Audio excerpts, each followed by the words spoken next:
Xin kính chào quý vị. Theo Hải quan Việt Nam, xuất khẩu ghẹ trong 9 tháng đầu năm 2025 đạt gần 58 triệu đô la, chỉ tăng 1% so với cùng kỳ năm ngoái. Dù mức tăng khiêm tốn, nhưng những tín hiệu tích cực từ EU và CPTPP cho thấy dư địa mở rộng cho ghẹ chế biến của Việt Nam. Xuất khẩu sang Mỹ đạt hơn 46 triệu đô la, tăng 5%. Tuy nhiên, mức tăng chậm lại do giá cao, chi phí logistics tăng và cạnh tranh từ Indonesia, Philippines.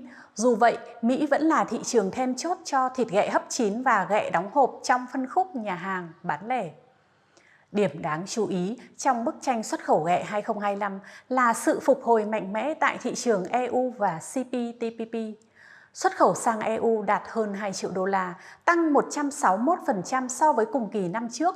Riêng Pháp tăng hơn 208%, trở thành thị trường nhập khẩu ghẹ lớn nhất của Việt Nam trong khối này.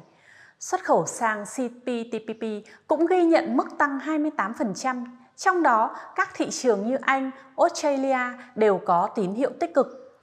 Đặc biệt, Australia tăng mạnh 280% trong tháng 9 năm 2025, phản ánh nhu cầu cao đối với sản phẩm ghẹ chế biến tiện lợi và sản phẩm đông lạnh chất lượng cao. Trái với xu hướng tăng ở châu Âu, xuất khẩu ghẹ sang Trung Quốc và Hồng Kông lại giảm sâu, lần lượt là 55% và 7% trong 9 tháng. Nguyên nhân chủ yếu đến từ sức mua yếu và các quy định kiểm dịch nghiêm ngặt hơn sau khi thị trường Trung Quốc có nguồn cung dồi dào từ đánh bắt nội địa.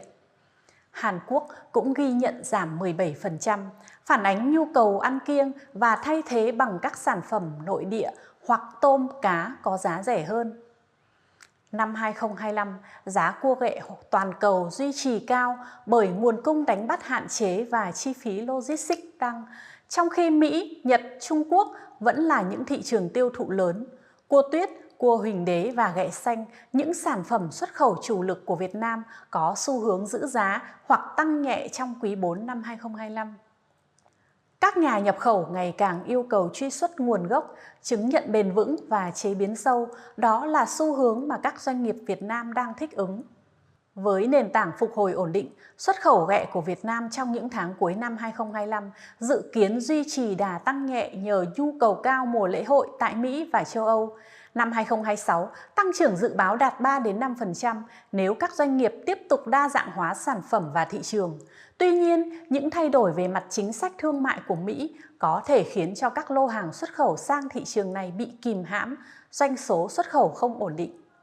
Để tận dụng tốt những xu hướng này, các doanh nghiệp Việt Nam cần đầu tư vào sản phẩm chế biến sâu như thịt ghẹ đóng gói, thịt ghẹ đóng hộp, surimi từ ghẹ, đẩy mạnh chứng nhận bền vững MSC, FIP để mở rộng xuất khẩu vào EU, Nhật, đa dạng hóa thị trường, tránh phụ thuộc quá nhiều vào thị trường Mỹ. Xin cảm ơn quý vị đã chú ý lắng nghe.